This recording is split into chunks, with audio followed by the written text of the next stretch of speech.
All right, everyone, we are back and ready to jump right back into our discussion about, well, all of this foolishness. So we've got Riri still with us. Yes, I'm here.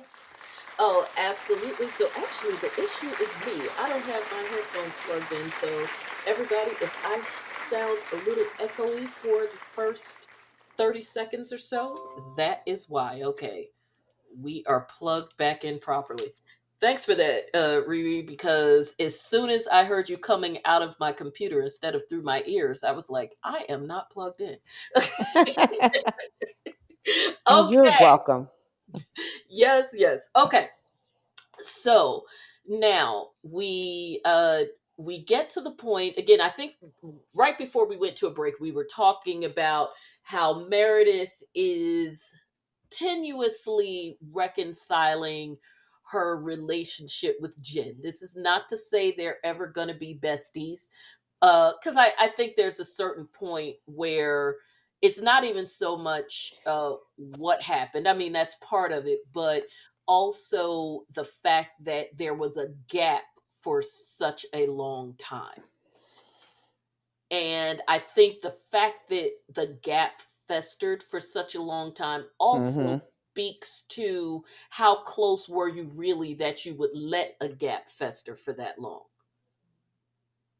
So, they're I think it's a co-workers. combination of how long the gap festered and what caused the gap. When you're talking and you're making constant references to them both having outside affairs and such, there are certain things that just, yeah, you just get over faster than others. Absolutely. And let's face it, on most of these shows, you don't expect that everybody either went into it as real friends, or hell, in a lot of instances, at least some cast members may have never even known each other, whether really know each other or even heard of one another. And the hope is that if you get the right mix of people, they could possibly gel into something real, or they just put on a good show. It's always better, of course, when you have at least some core relationships, because that helps to anchor your show, even if not everybody stays over time. Like, going looking at Atlanta, the core relationship between Nene, Kim, and Sheree, however Broke messy the down. Nene and Yeah. Sheree thing was from day one, there was an understanding that there was still a relationship there, because again, Nene is the one who put it at least that core portion of the cast together, as in her and Sheree and Kim, and probably even Lisa, but at least the ones who were her actual friends. um it was clear, and that created an anchor for the show. And it was obvious, because in season 2, where you always have a revamp because some people just don't work, you know who your anchor is because they're still there. And the best way to secure that anchor is if there is a real relationship with them. We saw that New Jersey, Teresa and the Manzos. Hmm. um uh LA, I keep saying LA, but I mean, Beverly Hills, Lisa and Adrian, but even more importantly, Lisa and Kyle. Hmm. Orange County, Tamara and Vicky. Yes. So you see it. And who is it? Potomac, Giselle and Karen. Even though they Yes. fight, they're still, Yeah. yes. But they're the anchors of the show, because Oh, yeah, definitely. because they were nowhere near where they are now, in terms of their relationship. But it doesn't matter, because they created the anchor in the beginning. Oh, yeah, the same way with Married to Medicine with what's the two doctors, what's her name? Simone and Simone and we know who it is. yeah, Simone and brain Dr. freeze. Jack.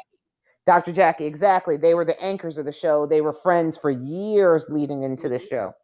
And it creates an emotional connection for the viewers, because if something happens between them, it bothers you as a viewer. Now, that's Hmm. also gold for the network, because if it bothers the viewers, then that means we're invested. Yes. Because even though I am not a steady watcher, other than just keeping up with the goings ons through the various people on YouTube that I enjoy, um, and so I wasn't like completely plugged in terms of watching on a weekly basis to see the demise of the relationship between Jackie and Simone. Again, Heartbreaking. I know enough about it because of being an original watcher of the show and continuing to follow it, you know, adjacent by watching people's reviews, that it still hurt to hear about that, because we knew that no matter what other relationships were supposedly real, kind of real, you only became friends because of the show, or you became friends on the show, which can happen because we saw that with Nene and Cynthia, Portia Candy, and Phaedra, because again, if you get the right mix of people, it's not like relationships can't grow. You become friends with Exactly. coworkers all the time. But that one absolutely hurt. And even with Teresa and the Manzos, I wasn't as Yes. emotionally invested. And maybe it's just because, we have a different connection with Jackie and Simone as African American women, and they're doctors, and we're professional women. And also, of everybody else on the show, certainly Dr. Jackie in particular, she's tried it. Certainly Dr. Jackie has, to stay above the fray. So even if sometimes her being so like uh formal and persnickety may bother you, I still appreciate that about her. Oh, um definitely. in terms of whether you like her or not, at least she remembers who she is when the S hits the fan. Because the rest of you come on here as professionals, but the minute somebody says something you don't like, you forget all of your degrees and everything else and start acting like a buffoon. Say what you want about Dr. Jackie. She doesn't do that. It is real interesting that Mariah coined that into that famous phrase, "I will not get down off my chariot," and you were one of the first ones to do it, fighting in the swimming pool. Yes. And your mama Um, jumped in and hit somebody in the head with a purse. Hello. Ooh. But again, even with Teresa and the Manzos, while I may not have been as emotionally invested, just from a basic, like, someone having girlfriends. I mean, you and I have been friends, God, for what, over 30 years 19, now. 30 years, 1989, fall semester. Exactly. So it's still, other people might not be invested in our friendship, but I would hope that it would make them feel a little sting of sadness if they were like, "Hey, those were two cool chicks, and on top of it, my understanding is that they were friends for umpteen years, and they let some stupid show and reality TV and whatever come between them." That's kind of sad. And it's I don't know how long Teresa and the Manzos were friends, but it was clear that they were real friends, because definitely her and the younger one. Yes, And I Dina. think they're Yes. kind of friends again. I don't know if they aren't friends anymore. I think that I think they're still reconciled. I think right now it's just a matter of the fact that The Manzos are, yeah. Dina lives on the West Coast. Dina's on the West Coast. Caroline just kind of separated herself from the show. Not Oh that yeah, they well, don't no, I still don't think that Teresa and Caroline have reconciled at all, and I don't think they will unless it's business. And I think that Teresa was probably more Dina's friend anyway, even just from an age standpoint. perspective, yeah. Yeah, you look at the ages of Teresa's kids versus Caroline, and that pretty much, Caroline, looks pretty good, but you look at the age difference between their respective children, and you know that there's a big age gap. I mean, at this point, Teresa has a child just hitting 20, and Caroline's, or 21 maybe. Caroline's oldest son is probably only a few years shy of 40, Yeah, because exactly. her sons were in their 20s. At least one of them Yeah, was no, in both of them. his 20s. Albie's the oldest, and I forgot what the younger one's name was. Christopher. Yeah, Albie and he was. Christopher. Yeah, Albie for sure was definitely in his 20s when that show started, when Gia was like 5 or 6 walking on the runway, exactly. because remember, he had dropped out of law school. Mm-hmm. So he was definitely in his 20s at that point. Um, but anyway, off of our housewives tangent, if you listen to the show, it's gonna happen, but at least you get a good historical background. Okay. So we know Lisa doesn't like the fact that they're making up, and that's neither here nor there. Pretty soon Jen's probably gonna be in jail anyway. Um, Probably so. if Probably make so. up with her, don't make up with her. At this point, just hope she puts some money on your books. um then we have a whole segment that we're gonna skip because it's about you know who. She who um shall remain nameless. Yes. exactly, and the only thing that, and again, if you listen to part one, you know that that has nothing to do with us excusing the things that Mary said, because if you've listened to this show before, at any time before, you know that it doesn't. But since she wasn't there anyway, we're just not going to give the other person any attention. And the comments that Mary said as it related to Jen Shah, again, not excusing it, but even when that came up on the show, because there was so much other drama going on at the time, Jen didn't even really have as big of a reaction to it as the other women were hoping that she would have, because as you and I were talking about this afternoon, if recollection serves, that came up when they were all throwing each other under the bus at the faux party. And at that point, it was so much chaos going on. Lisa going into her, making everything about her rant, and Mary ducking and dodging and just flat out lying, and making it seem like she didn't say anything the whole time they were in Vale. That, that whole scene just went off the rails. And honestly, I would have been like Heather, sitting on the other side of the table, just with a napkin up to my mouth, just cracking up like, girl. The shade of it all. The And shade of then, it all. exactly, and then of course, as we know, Jen got up, walked away, and Mary was the one who went over to console her. Of course, she wished her being convicted accidentally, but but technically, since she was the one who went over to console her in her Mary kind of way. um Again, what they wanted, what the other ladies wanted, that whole thing between her and Jen to give, it kind of fell flat. Doesn't mean that Mary wasn't wrong. It's just a matter of them, every time they brought it up, because I think they brought it up twice. Every time they brought it up, it was always in the middle of something else going on. So it never got the reaction from Jen that they wanted it to get. And even when they brought it up last night without Mary there, it still kind of fell flat. And I think for Jen, and I refuse to believe that I'm mistaken about this.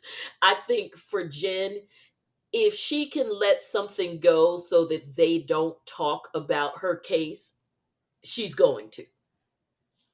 And Exactly. so why trip about it? She didn't say it to your face. Of course, she is going to say that's not the way she meant it, which is pretty much the way she has handled all of her verbal gaffes this season. I'm talking about Mary. So it's not really going to go anywhere, because Mary's going to say she didn't mean it that way. And Jen, best case scenario from you, anybody that says anything about your case, let it go so that they could just not talk about your case. Exactly. Um, Lisa and Angie's event. anything dealing with Lisa, you're going to get denials, and it's just a matter of whether or not she's going to have the big mega blow up where she walks out, or something in between.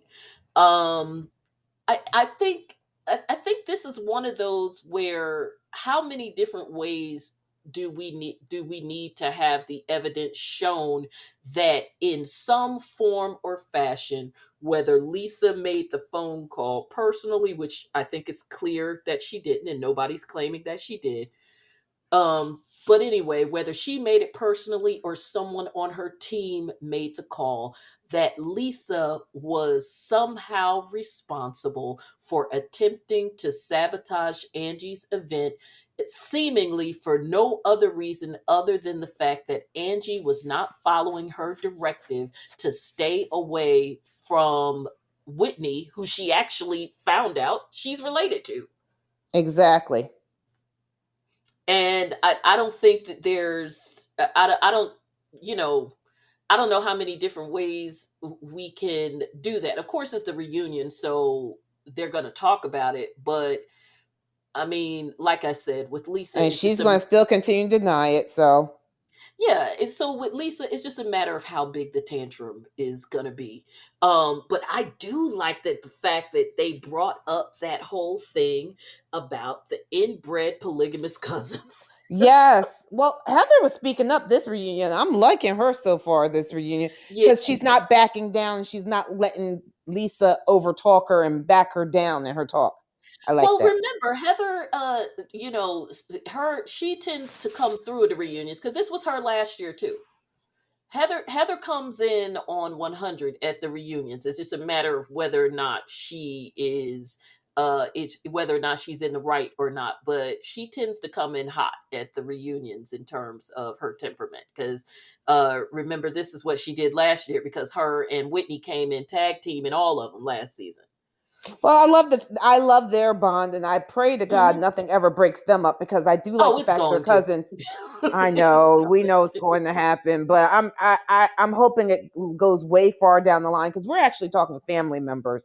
So that one, even though I don't have the same bond, and I will say because African American women, so I do relate more to Potomac and Atlanta probably, but just the two of them with being relatives, I pray not. Yeah. But And we know it's also, going to their happen. relationship is not as tight as some of the other relationships that we've talked about. We see Heather and Whitney come together in certain scenarios, and they might back each other up when things get messy. But ultimately, what we have been given, when it comes to Heather, is that Heather's main person, and that could, and part of that being close to Whitney may be, may shift, and either they'll become closer or something else will happen as Jen is potentially phased out. But Mm-hmm. I think our connection to them is also not quite as deep, not even so much because of the difference in our ability to relate to them, because first and foremost, you and I are Housewives super fans regardless.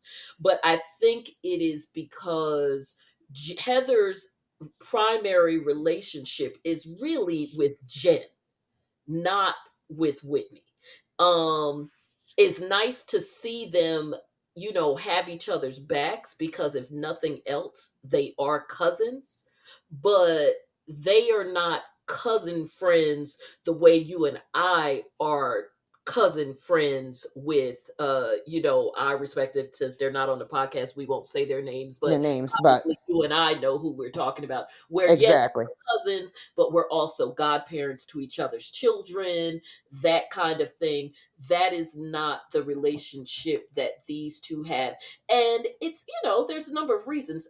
There's an age difference. I don't think that they necessarily grew up together. They're distant cousins, from my understanding.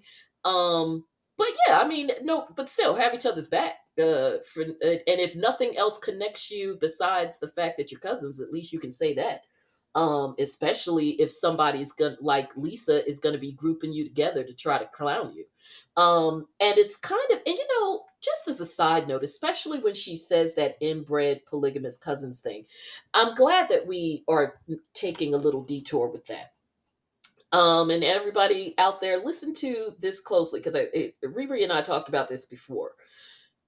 Out of everybody on the show, Lisa is the only one who claims to be a current devout practicing Mormon.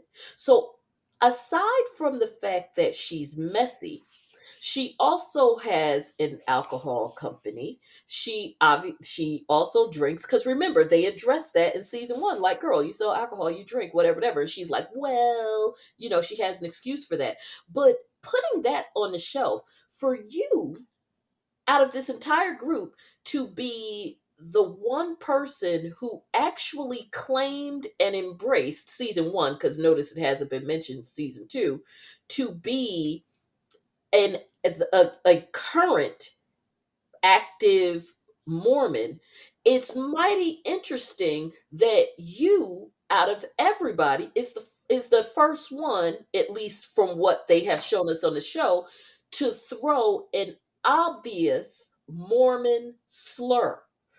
Because using the terms inbred, especially in the context of polygamy and Mormon, those for Mormons, or and Lisa, I mean, I'm sorry, Whitney and Heather, since they aren't practicing anymore, they were annoyed that she said it but didn't take it as a slur. But for Mormons, I'm not saying it's like calling me and you the N word, but it certainly is something that is scandalous, because those are things that Mormon people are, don't want anybody to believe about them, because of their history of doing what?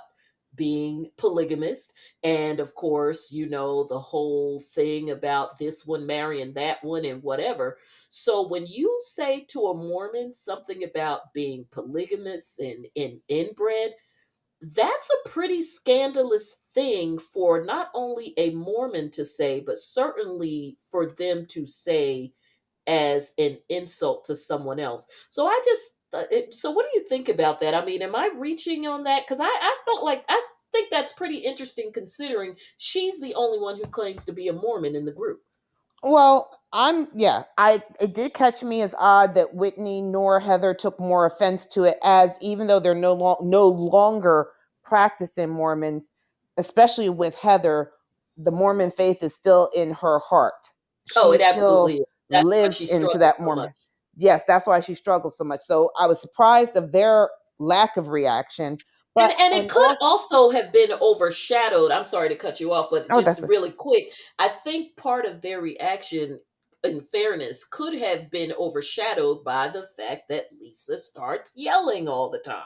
and that's true too. Because then she goes into, oh my god, I'm like, oh my god, and once she goes into, oh my god, oh my god, I can't believe you're saying this. You Because oh all my are god, all it's always coming, coming, always coming but it's at coming me. You're me. always coming at Oh, me. you got to throw the oh my god first. Oh my god, you guys Yes. always, because everything starts with oh my god. So maybe she throws the oh my god out. That it just shadowed that they would have had a reaction if she had given them time to react. But also too, to me, that statement gives it's not an overt racial statement. It's not using the N Well, word, no, but no. it's like if somebody references watermelon and chicken to an African American. Exactly, There you exactly. go. Like, it's like I am like, I know, if someone makes that reference, you know where you're coming from. Oh, and Exactly. speaking of that, got some tea, because guys, when you listen to the show, you get some extra tea, because right after this, we're gonna get into the Heather tea, because if I recall correctly, in order to kind of divert attention away from that, I do believe that this is where she tossed the DUI comment about Yes, Heather, she did. right? Okay, Mm-hmm. so we're going to go one into the other. So, but just as a quick side note, I'm glad you said watermelon and chicken. Okay, how about today? And it's really interesting given how they look because of the whole colorism thing. So you know how Giselle and Robin, the Green Eyed Bandits, have their Bandits. show, Yes. reasonably Relatively shady. shady. No, I think Reasonably that's shady. or Yes. something, whatever. Reasonably shady. Yes. So in this week's episode, they for I don't remember why they started because I don't listen to them on a regular basis. But then someone sent me the clip, and then I had to go back and listen because I wanted to put it into context before I made a comment. Even though sometimes when you say foul stuff, is there really a context? But okay, I was still trying to be nice because I was like, if I speak, somebody gonna come at me. So I went and listened. No, it doesn't change a thing. So they were talking about James Harden because you know he's gone to Philly and da, da, da, da, so he's big in the news right now. Yes. And they started talking about his beard and how they don't like his beard. Okay, I mean people have beard about whatever. Girl, why did they start saying these two green-eyed bandits who how many times have been accused of colorism and yet gonna sit on a show talking about this brown skinned brother with his natural hair and his beard that's also very thick and curly say that beard you could tell it's got some chicken grease and some and probably some watermelon in it. Girl, yes they did. And Of then all the said, references they girl, could have I'm not said, done and I'm not done, and oh you my know it God. smelled like weed. And yeah, now people gonna say we racist, but they kept saying it. Yes, said But it then like they're no better than Juliana girl. Rancic when she said that, who was named Zendaya looked like she smelled of weed and Zendaya, patchouli. Smell like weed and absolutely. patchouli. And Yes. she took hell for that. And But you're how going to many say you, years ago was that? And you in 2022, this is the only you could say that you don't like some wow. beard without saying you could even say with a beard like that, I'm not surprised if it'll have crumbs in it. Because you Crumbs know, in it. Yes. if a You dude eat is food, crumb drops. crumbs But dropping, you got the chicken, beard to keep chicken it. grease, Chicken, watermelon, watermelon, and weed. and weed, Wow. girl, If that's not, multiple times, and acknowledged that somebody was going to call him a racist and double down on it. see, you tried to like them because honestly, I have a love hate relationship with both of them. I don't There's certain times when Giselle will endear with me, but then it's times like this, these statements that she will make and will double down. Which I give credit if you're going to say at least Hey, say what you mean what you say firm in your word as you're walking in your but talk. that's the problem with it. You know, our boy Funky Dineva. I know where that came from, Yes, that's my phrase. but the problem with that is the reason why Funky Dineva says that phrase is because usually it's within the context of somebody not standing firm in what they When they're said going backpedal, because yes, you backpedal and pee pop popping. because you want to say what you got to say, and the minute somebody calls you on it, well, and you know, and of course, in relating that to Real Housewives of Salt Lake City, that is the essence of Madam Lisa Barlow. If you going, Backpedal and P-pop. if you going to take the HBIC role, then you got to take everything that comes along with it. But If you're going to again, say it, you got to stand firm like Nene Leaks. I said what I said. but the difference is again with Nene and Lisa Vanderpump and others, mofos are not supposed to see your schemes coming. Now, eventually, if enough of them jump off, you may get caught, but I should not be able to see you coming so I could either dodge it, or if you still hit me, I know it's you that did it. Well, Lisa, we see her setting it up, setting up the pins, running away, putting the bowling ball in your pot in front of you, giving you a push to push it down the lane, and then standing there dancing when the pins fall down. well, we didn't say that she was meant to be. Everybody is not meant to be a boss. Everybody is not meant to be a leader. It's not because she feels she is, but Not for every lack of role, trying. but not for lack of trying. But everything ain't for everybody, and every role ain't meant to be played. And again, Unfortunately. even whether you're going to do it covertly or overtly, just be able to take the heat that comes with it, because with who it. knows, maybe she's not trying to be covert, and we Mm. and instead of me always saying that she's trying to shadow produce, maybe I should take the word shadow out and just say she's trying to produce. But the bottom line is, whether you're trying to do it in the shadows or you're trying to do it out in the open, you got to take the heat when it comes, because it's coming. Because whether Well, that's it's what I on the said. front end or the back end, eventually folks are going to figure out it was you. You're not dealing with a cast of thousands where they got to go around and figure it out and do whatever. It's not like my son in third grade hacking into the school computer system where they ended up having to go to the cable company. No, it took them a good week and a half to figure out that it was him. So I'm really not proud of that, folks, but it's relevant. It's, But honestly, I agree with that. But that's where I'm saying I'm basically chiming in or agreeing with you that when she gets presented with it, I at least give credit to these other people that said, yes, I said that. I said what I said. I did this, or yeah, I did that. And but they'll give a reasoning of why they did it, that they feel there was no problem with it. Oh, I didn't take it like that. I didn't see it like that. She sits here and gets uberly offended. Oh my hmm God. Why are you all why does everybody come at me? I'm the bad guy. Oh, she loves to do that one. Oh, because yes, that's right. I'm the bad guy. it's all It's me. yeah. So don't sit there and play the victim. You stand firm with it, saying, yeah, I did that. Oh, well, I didn't see it. Oh, I I didn't mean, take it that way. especially I if you wouldn't have been think offended. especially if you don't think you're wrong, then hey, roll with it.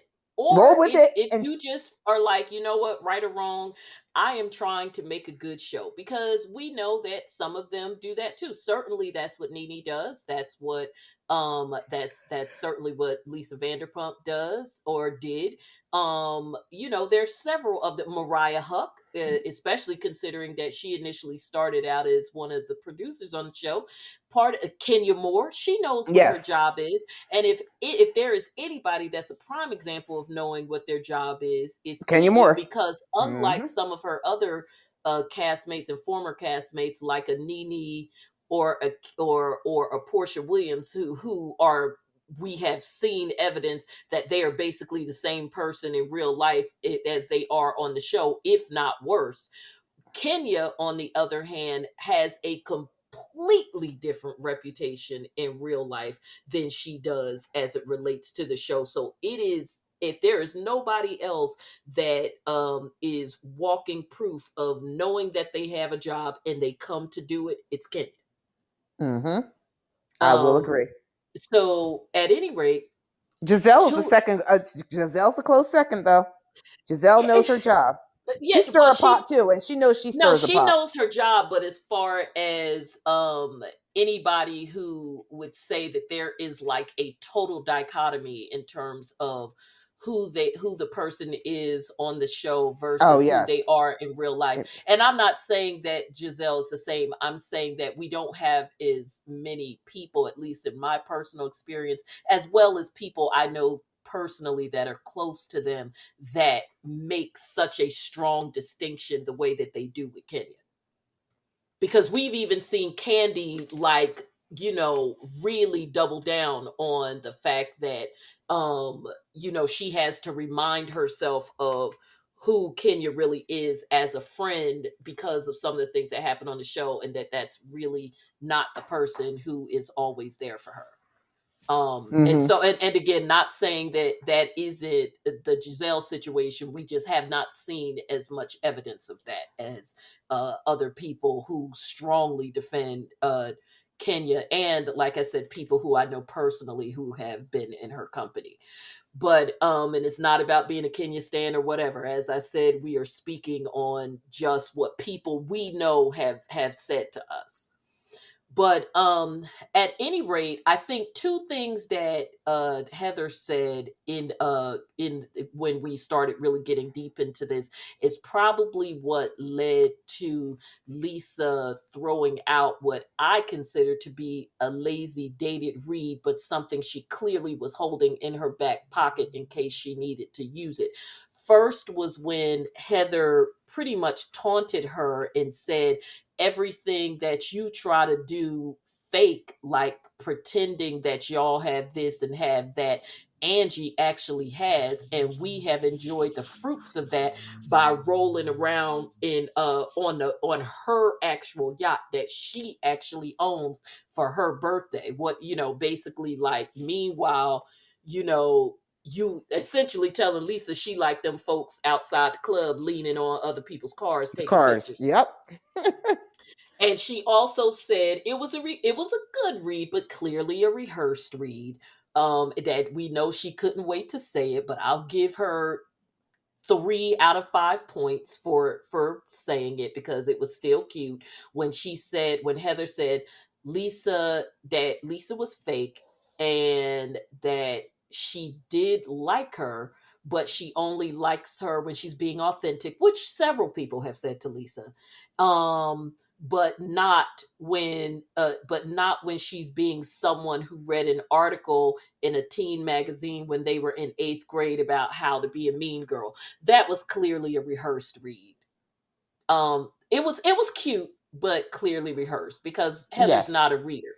Heather is again one of those people whose reads tend to be accidental in the sense that either in the moment during a scene or in a confessional. And again, not unlike Mary. So, I say the same thing about Heather as I say about Mary when she's in a confessional or sometimes when she's cornered and she just makes an honest statement, but what she says just ends up being a good read, even though she may not have necessarily meant it as one. That's when you get the most authentic stuff from her that tends to be kind of funny. And the same thing with Mary, because most of Heather's what we would describe as reads, even though they're accidental, usually they're funny because they catch her in a confessional just commenting on something because it is rare when Heather or Mary don't have a confessional that there's something that they say that makes me laugh. With Mary, a lot of times it's how she says it, or when she says things like she has no depth and puts the emphasis on the P to let you know that she doesn't know its depth. Um, but anyway, that's when Lisa throws out there, and now we're going to get into some tea. She throws out there that that Heather had a DUI. So you guys, this I didn't even give RiRi the behind the scenes scoop on that so we could get live reactions from everybody. So this is the scoop on that because of course everybody ran out to find the information and by the time I tell the story you'll understand why I think it's a tired and delayed read. So in 2012, Heather did indeed get arrested. Now, listen very carefully to the language and remember, you're dealing with a lawyer here. So, everything I'm going to say is not in a defense of anybody. I'm going to give you the facts, especially the way a lawyer views them, and a defense attorney on top of that, because that's what I am. Heather was charged with a DUI. So already problematic in terms of you're bringing up something from 2012, way before this show that had nothing to do with anything we're talking about. But okay. And that you probably knew about and was just holding in your back pocket when you felt like you were desperate and needed to use it, right? Because we know everybody investigates everybody, especially when they're trying to get ready for a reunion. And since she has always hated Heather, there's no way that she didn't know this information last season because it's It's public. It's public record. The only so we're reason talking about why something that happened 9 to 10 years ago. 10 years ago. Yeah, well, 9 years ago, I guess, when they recorded this in December of Reunion. 2011. Yeah. I mean, 2021. Yes. So we're talking about something that happened and was resolved 9 years ago. Okay. Um, and again, because we know how she felt about Heather from day one. There's no way she didn't already know this, and probably goes into the narrative of why she referred to her as a party girl. So, see, all the pieces are coming together. So, anyway, she was charged with a DUI. She was pulled over. Not really sure the circumstance, but bottom line, she was pulled over. The officer said he smelled alcohol on her in the car. Your typical DUI situation. Now, it is not clear from the information that she did any on the scene tests, like, finger to nose or anything like that. But since she admitted to having a couple of drinks, and I think she even had already told them in advance, even before they did anything else, that she had had an Adderall earlier that day, that they went ahead and took her in, probably in part because of the mention of the Adderall and the fact that she said she'd only had a couple of drinks. Um, they did both a breathalyzer, which she blew a .06, and I know. Let's just give me a minute. She blew a .06, and then he took it a step further and had a blood draw done, which came back, probably weeks later, because in doing this it takes a minute. It came back from the lab, positive for amphetamines, which for an amphetamine substance, which, as we know, is an active ingredient in Adderall, because Adderall is an upper. It's not a barbiturate. So, at any rate, when it came time for the case to go to court, Heather's attorneys, obviously she had a great attorney. And again, remember, at that time she would have been still married, and she was married to a millionaire. So of course she had good counsel. Heather's attorney filed a motion to suppress the blood draw as well. He should have, that saying that the officer, basically, that they overstepped. They, in layman's terms, they did too damn much, um, and probably argued they had no probable cause. Blah blah blah. But the bottom line is that they did too damn much in doing the blood draw. The judge agreed with them, and threw that evidence out, them being left only with the .06. They then reduced the charge to a reckless driving, and she was given 180 days with 178 suspended, but that 48 hours was commuted to 100 hours, or something to that effect, of community service, a fine, and a class. And again, none of this is you know out of the norm. I mean, because again, you have people go, oh, that's because she has this, that. No, all of this, I'm Okay, and telling you from an I just want to attorney, backtrack real quick. absolutely normal. What her blood, her breathalyzer came back as .06. Yes, and I'm about to get to that in a moment. Okay. Okay, so that's how the case was resolved. So people are like, Heather is a liar, because when Lisa said you were arrested for a DUI, and Heather said, I think she said something about, no, I wasn't. Read the court papers, I think is what Heather said.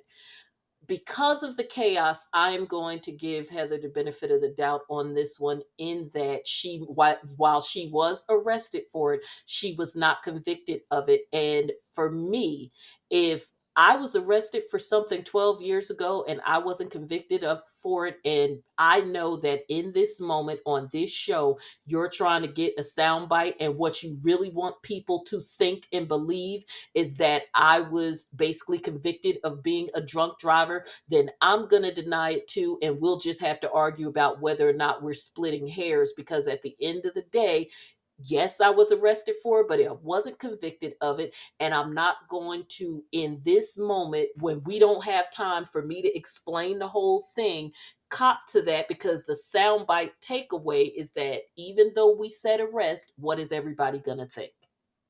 Conviction, of course. Exactly.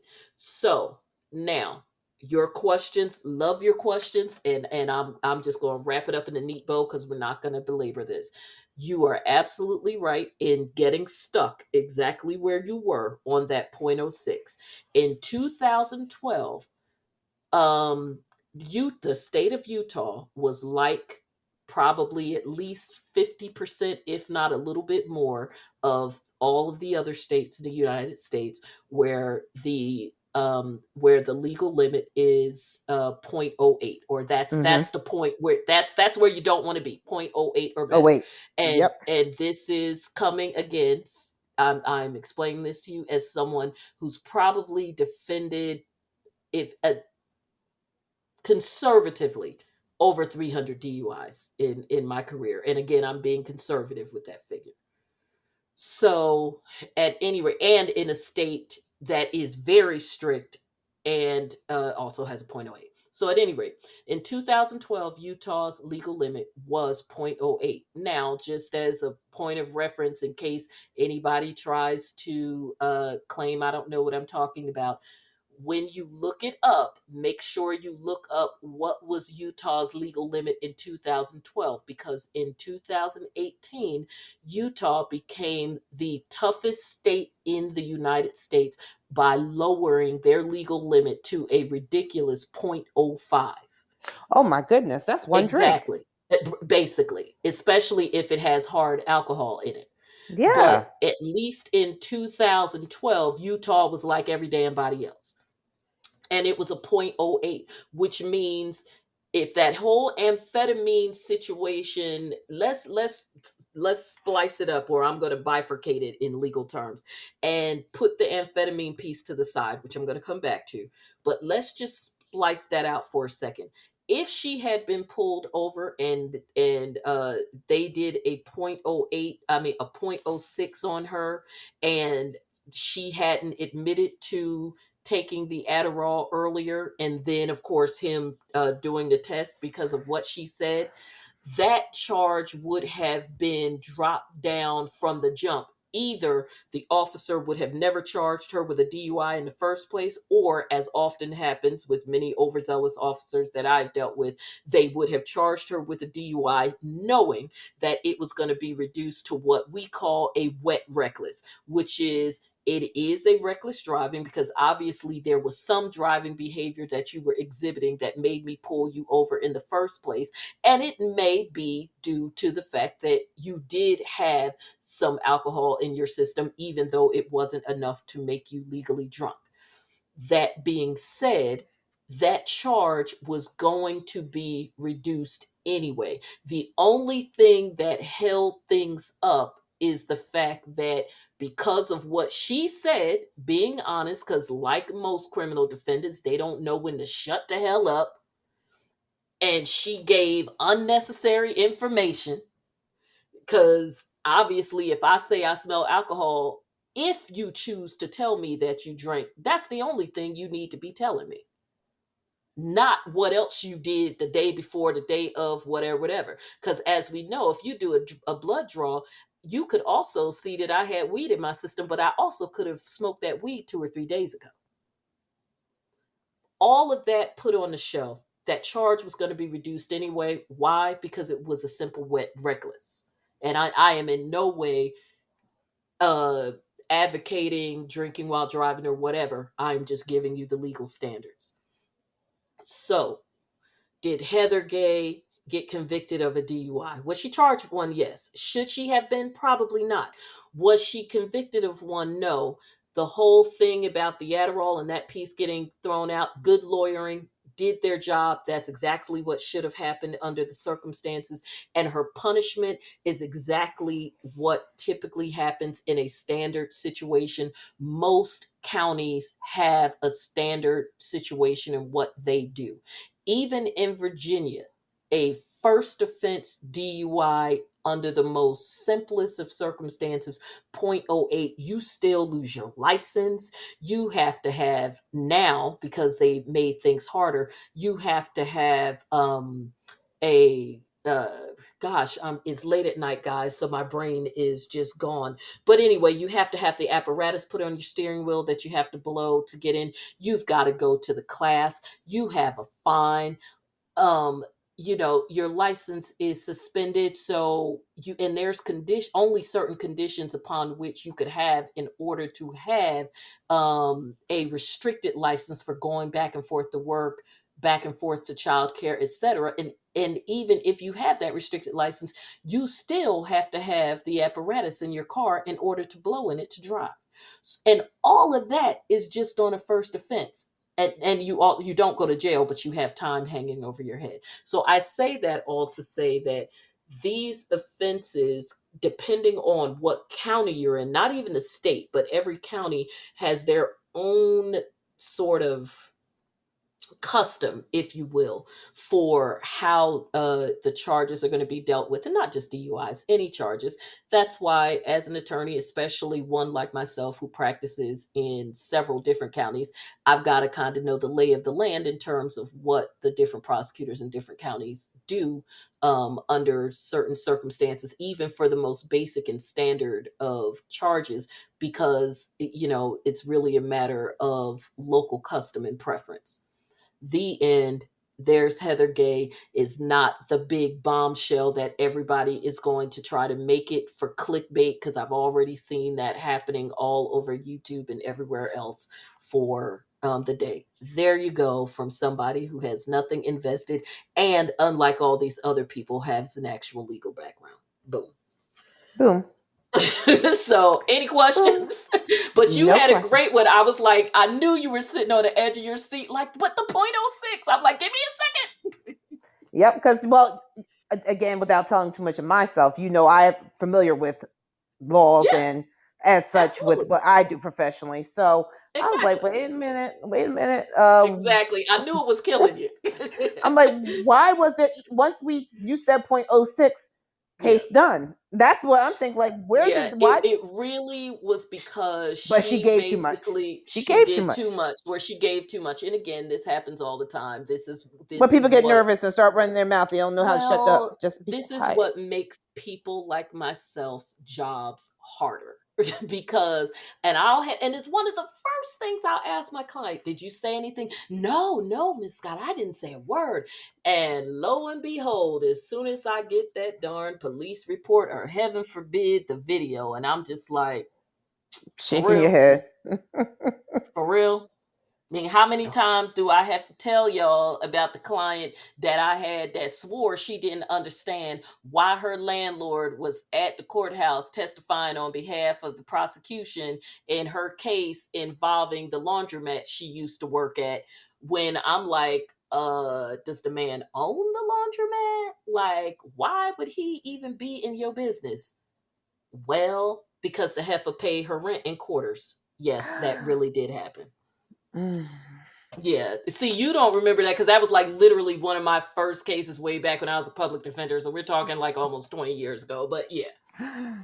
And I Oh, know I Jesus. called and told y'all that foolishness. I do remember it now. You said it. I didn't remember until you just told me. I do remember that she Yeah. paid and Paid in yeah, that kind quarters.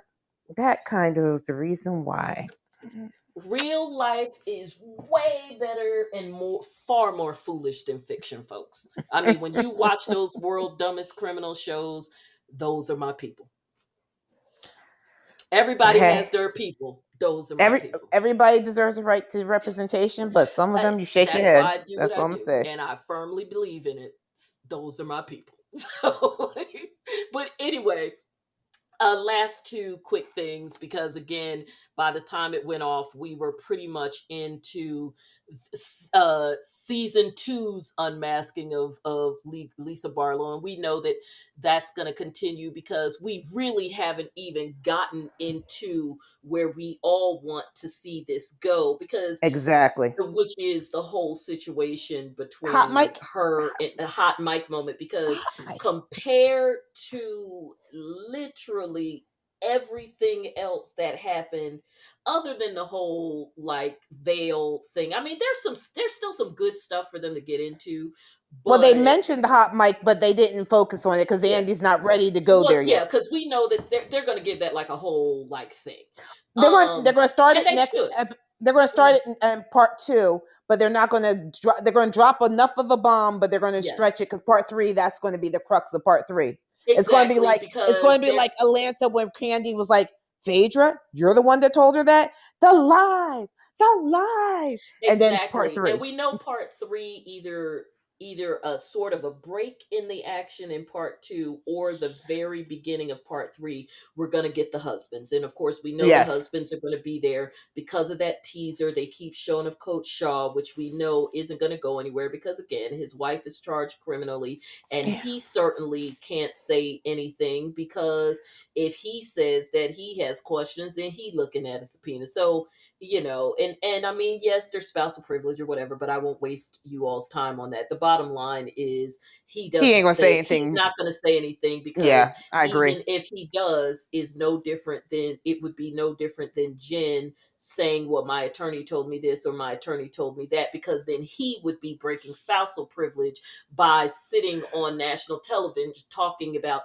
conversations between him and his wife and what he knew and didn't know. Because if you go and talk about that publicly, again, you can't then turn around and go to court and try to assert spousal privilege because you have effectively waived it by talking about you and your wife's understanding of her situation on national television. So just like they showed us, and again, you and I are like TV veterans, whether it's reality show or anything else. And we know that just like they showed Coach Shah looking all whatever, and of course, we're supposed to believe that it's some aha moment. And it really isn't. He looked like that because that's literally him looking like, Andy, I can't say anything. Exactly. That's literally all that is gonna happen. Or he'll give his standard, I support my wife, and that's the end of that. He knows his role.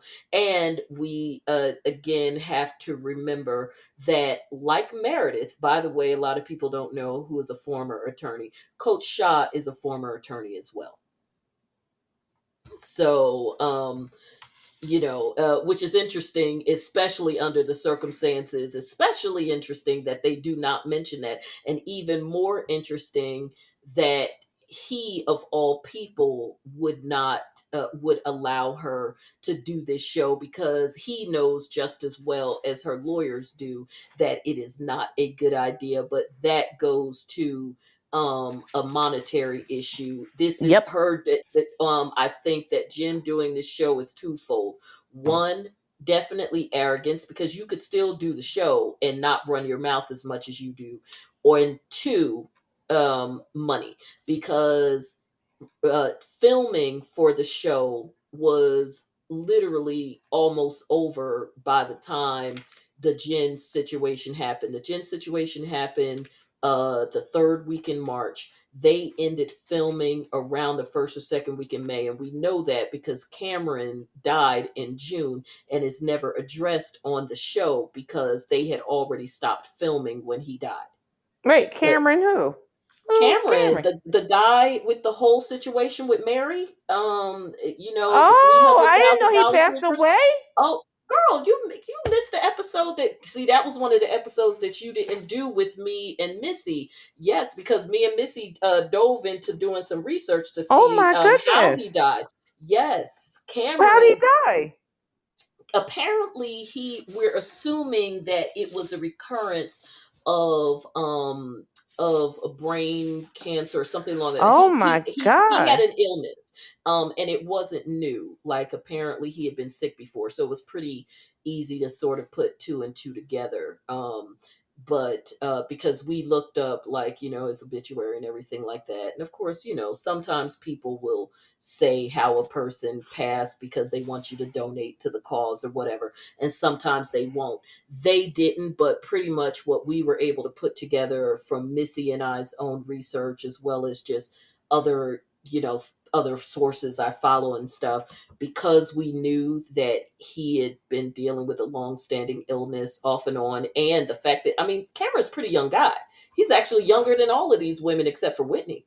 Cameron was in his like early to mid 30s, which is what makes the whole situation with Mary and the church even crazier, because remember, he said he hadn't been with them for what, like 3 or 4 years, but before that he was with them for like 7 years. So he was pretty young when he was all wrapped up in the situation with them and supposedly having an affair with her, according to the uncle, and actually according to what he allegedly told Whitney as well. But that was part of the whole story. That's part of what made the uncle's interview that was aired 3 days before. Remember that the one I sent to you, that when he was on that show on YouTube and said all of that stuff and said the thing about call me God and that whole thing and them Yes. supposedly messing around. Okay. Um, that interview aired about 3 days before the reunion was supposed to be taped. That's why I don't think that the whole her not showing up thing was just a matter of, oh, she didn't want to be around these women. Well, she probably didn't, and especially given that additional bit of information. Now, we don't know if they knew it, but I wouldn't want to take that chance if I was her, because it was bad enough, the stuff they were already saying even before that. So anyway, back to, so yes, Cameron is deceased, but Oh. the point that I was making is that as it relates, we got into that because of the whole timing and the way that this was filmed. Okay, so Jen was arrested around the second or third week of March. And then remember, she was kind of off the grid, understandably, for about 2 weeks. That's obviously when nobody spoke to her, whatever. So now we're already into April. There was only about another 3 or 4 weeks, at the maybe five at the most, with pickup shots and confessionals that they did after her arrest, which is why they didn't get as deep into it. And that's why I keep telling people when they're like, well, why didn't they, the way they went after Mary, why didn't they go after Jen Shah and whatever, whatever. And I'm like, because a lot of, you gotta, it's just like the Erica Jane thing. You have to make the separation. And I know that's tough because so much information comes out before the show starts airing. You have to make the distinction between when the show was filmed and what they knew at that time versus us seeing it now and what we know now. We know a lot more about, well, and knew, quite frankly, we knew a lot more about the Jen Shah situation by the time the show began to air, like by a million miles, versus what they knew in that last few weeks of filming. Because even in May and June, her attorneys were still going back and forth and fighting with the prosecution and filing motions to dismiss and whatever, and arguing about the fact that enough, that they didn't provide enough evidence, enough on her indictment. They didn't really understand what she was supposedly charged with and whatever. And, so there was a lot of information that was still being dissected, because I think even I did several episodes on it, but one of the ones that I did where I had the most information that I could like fully break it down in the court records and whatever, it was practically June. I mean, I've done several episodes regarding the case, but I think other than when I initially reported on the arrest and the basic stuff that was on the Department of Justice site, everything else where it got really deep was like June. They weren't taping anymore. But anyway, so long short, all of this we're gonna get into. So everything is pretty much wrapped up at that point. Like, I'm looking at my notes. The only Yeah. thing that was left is, I said Jen is saying the footage. Oh, who cares? The crap about being invited to the Fresh Wolf party and Lisa Yeah. and her. My son was like, "You're a good mom." Blah blah blah. Okay, I mean, I'm a mom. I'm not gonna, get into a pissing contest about whether or not somebody's kid thinks they're a good mom. The only thing that annoys me with Lisa in that is that everything with her is so performative and so geared towards making her look good, that even if she has the most amazing, fantastical kids in the world who are so much better than all the rest of our kids because they walk around on a regular basis reaffirming their mother and making her feel like queen of the universe, it just comes off performative and self-serving, especially when half the time when she's saying it and using it in a context that doesn't even make sense relative to what they're talking about. Exactly. Okay, so you got into an argument with Jen Shah, and so your son's way of consoling you because you had him able to listen to you having this argument when you simply could have just gotten off the phone. And if you were driving in the car, like you said, then you were probably on speaker. Mhm. So you're sounding extra crazy. So you have this whole melee in front of your child when you had already had one in front of them the day before at the photo shoot. So that's not about Jen at that point. That's a choice you're making. And somehow all of that is resolved by you getting off the phone with your son and him reaffirming you as a mother when the argument between you and Jen was you mentioning the designer that she's in a fight with on camera. And by the way, kudos for Whitney to having her receipts in clearing her name and further showing that Lisa was being messy just for the hell of it. Again, it was one of those moments because Lisa was shouting, it kind of got lost in the Nope, mix. I heard it. I know But what you're yeah, going to say. yeah, kudos to her for clearing her name. Like, no, when I made that arrangement, it was before he aired you out. Once he did, I was like, arrangement over, whatever. You ain't that important. Because again, it Yep. is other than, I mean, because, and no shade to the guy, but really, the dress she wore last year at the reunion was ugly. So, other than the tapes coming out about her yelling at you and stuff, and she was dead wrong for that. But other than that, nobody would know who you are. And I don't think any of us know who you are since, unless or until you're going to sue her, and then we'll have those court documents to go through. Last but not least, and this is quick and dirty, not as complicated as the Heather thing, the judge in Jen Shah's case sent a word to the attorneys that he wanted to see them today, in fact, to deal with the possibility of her case being continued.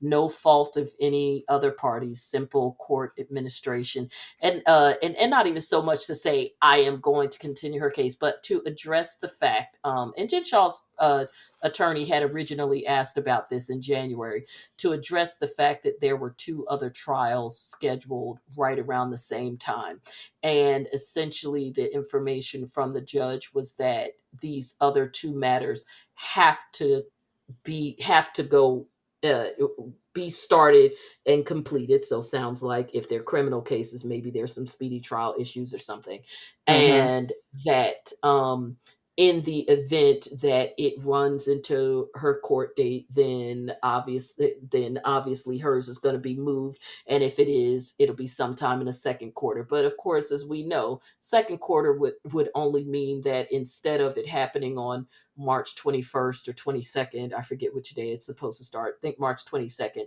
that instead it would happen sometime between what is second? Okay, first quarter is January, February, March. So March. second quarter would be Mm.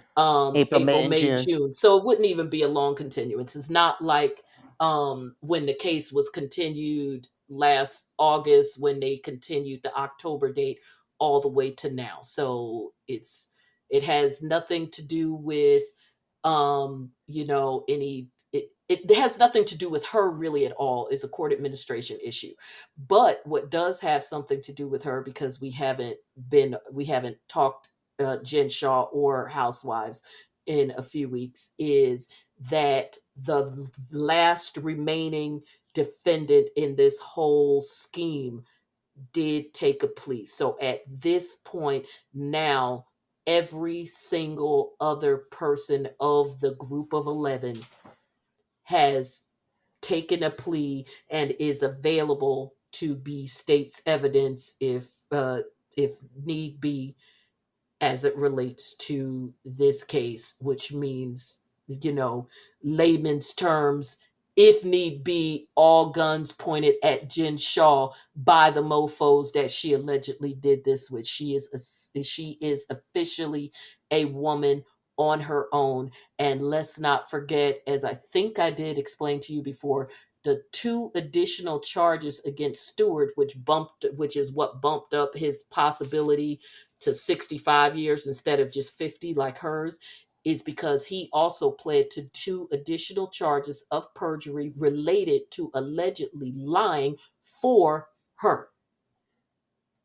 So it's not Mm. even a matter of them being defendants standing beside each other. Two of Stewart's charges are specifically related to perjuring himself related to her. So very interesting. The continuance is not a big deal, but the developments with these co-defendants, very big deal. So at any rate, that is where we are. You got some law class, you got the wrap up of reunion part 1, and quite frankly, I think we made this way more interesting and much more out of this reunion than it really was. I apologize to you all. This interview, I mean this review and discussion gave even more than it should have gave, because the episode certainly didn't. And that's not to say that it was bad. Again, I'm not on the whole Mary bandwagon. Oh, since Mary wasn't there, all hope is lost. Oh no. I just didn't think it was all that. I mean, it wasn't bad. It's just the whole Lisa thing can be a bit annoying because she's so one note in terms of the yelling and the foolishness. Oh my Um, God. Why is yeah, everybody coming at me? Oh my God. I don't and understand this. and I I and don't I understand this. exactly, and I got to take a point away, maybe a point and a half away, for the fact that not only should they have edited the segment out with the other person, but based on what, now that we have seen it and saw that it was literally compact and that whole discussion happened within one commercial break, not only should they have done it, it looks like it would have been easy as hell for them to do it, because it was one compact segment. They came back from a commercial, and then it was all her and a little bit of the little comment about Jen and the whole Mexican thing. And then they went And to commercial. So they when could they have addressed, literally cut that entire piece they out. did Thank you include so much, her. Peaceful Soul. They also include her into the minion thing. So Well, maybe yeah, because of the minion but we know that there's some things they can't cut because she's within the discussion of other of stuff. a I mean, group. Yeah. we know that they can't cut her out because she's literally sitting in the middle of them on the couch. Which on us as a quick side note, I found to be odd because, as we know, typically your reunion seating is related to your importance on the show. And I get that, of course, as they sat before, you got Lisa and Meredith on one side and the other ladies on the other. And of course, they put Jen Shah next to Andy, which quite frankly, they really didn't have to. I think Meredith should have been next to Andy, but and that's no shot against Jen Shah, but I mean, really, other than her arrest, there really wasn't much to her storyline this season. I mean, she had some explosive moments, but it wasn't consistent. So I don't think she should have been in at the end, but I would not have been mad if she wasn't next to Andy. I think they put Jen next to Andy again for the purposes of clickbait because of her case. But if you're really looking at it from a storyline standpoint, Jen should have it should have been Meredith on one side, Meredith on one side, definitely Lisa on the other, and then Jen could have been in seat 2 on whichever side. Probably next to Meredith, since they didn't really have any beef anymore. I think that the problem was because Bravo knew that they had provoked Meredith as it related to Lisa. They shot themselves in the foot in terms of where they had to sit Jenny, because Jenny, from a storyline standpoint, should have been on the end opposite Whitney. But because they had to separate Lisa and Meredith, they Mm-hmm. sat her between them. Yeah. So, but that part notwithstanding, I don't have an issue with the fact that she may be a part of conversations that are going back and forth. But the segment about the things that Mary said to her, that entire segment from the coming back from commercial to going to the next commercial, that literally that entire segment could have been cut out and it would have been less drama with the oh my God, why did they do that kind of thing? I can't defend them on that. That was just really stupid on their part.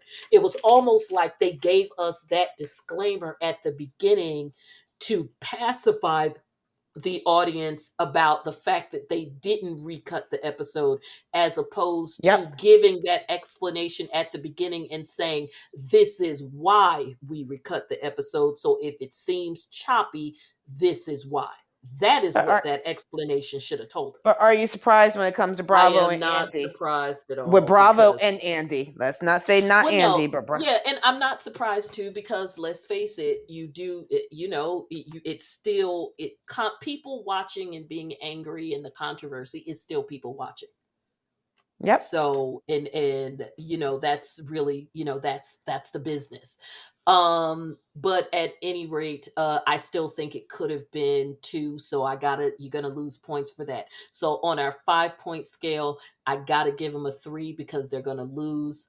They're losing for me because of the seating and not cutting her segment, and then they're going to lose it the at least a half a point or 3/4 of a point from me that I was going to take away from them from the jump, because they didn't need 3 episodes, and definitely if it was recut. So they get a 3 out of 5. I'll give them a 3 out of 5 too as Yeah. well. Mine's And is just I feel like they started okay, yeah, but it kind of started a little slow. I know episodes part 2 and 3 is going to be a little more explosive. they are, but remember what always happens with part 2 and 3. Part 2 is gonna have some slow moments too. They come back hard in 3. And Two's I'm going to end hard. Two's going to end Yeah, explosive. That's when it's they're going gonna, to yeah. probably He yeah. was gonna start slow, and they've got, and it's not like they don't have some good stuff to work with, because they still, if they deal with it, of course, they still have to deal with the whole drama on the bus when Jen first got arrested.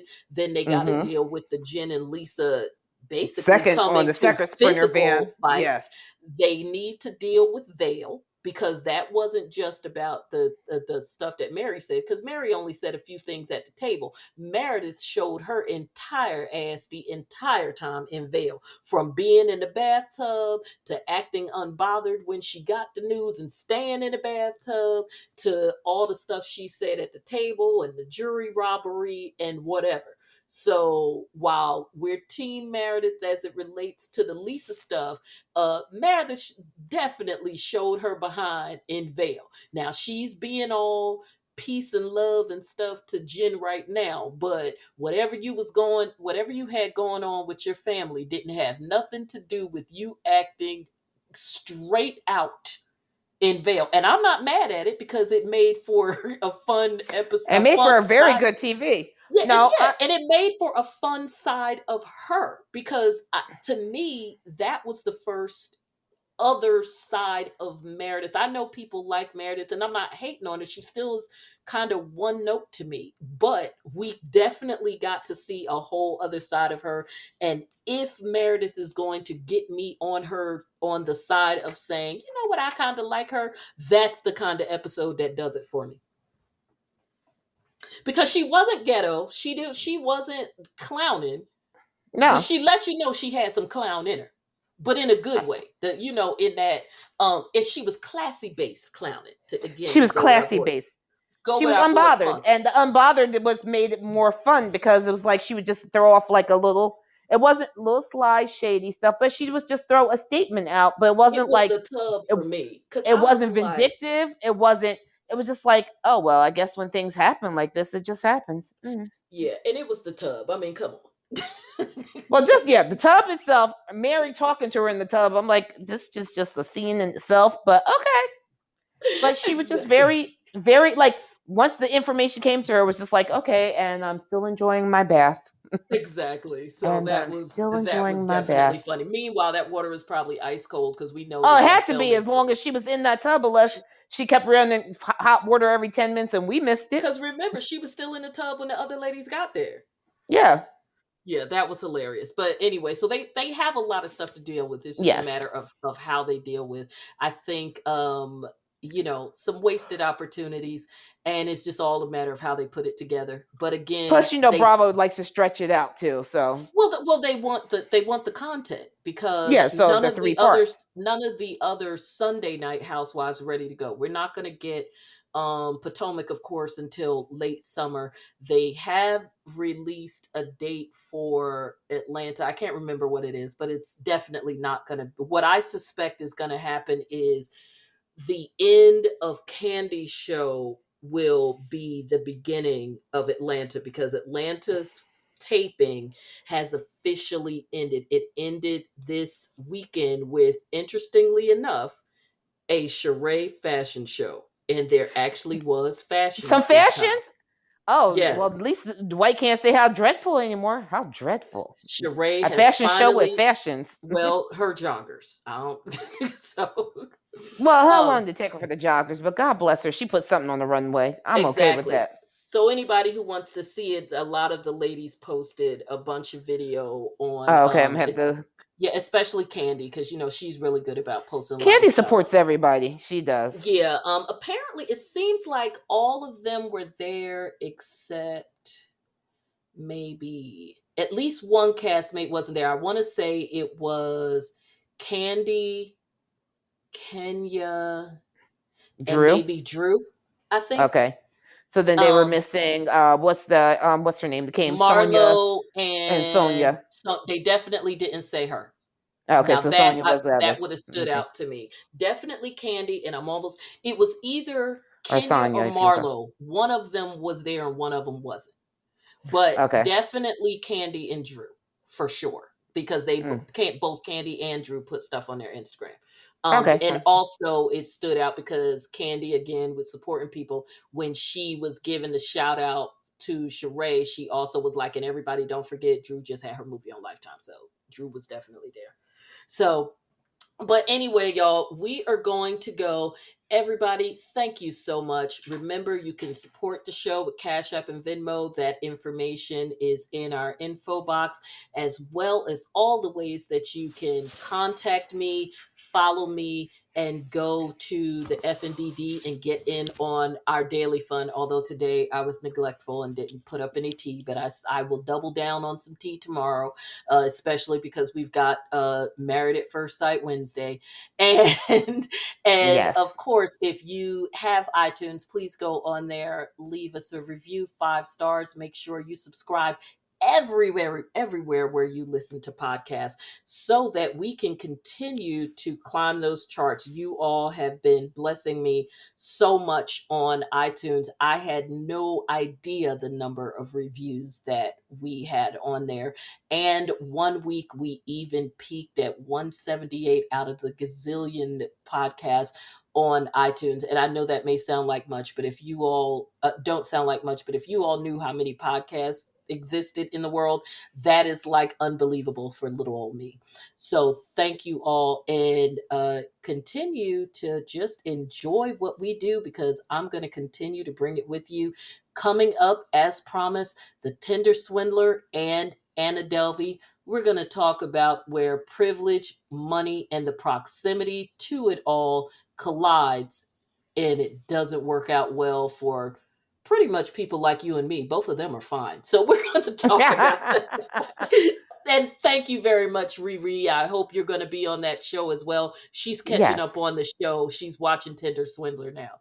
So we're going to talk about all of that and more. So have a great one. And here's our little jaunty song that we like for this show.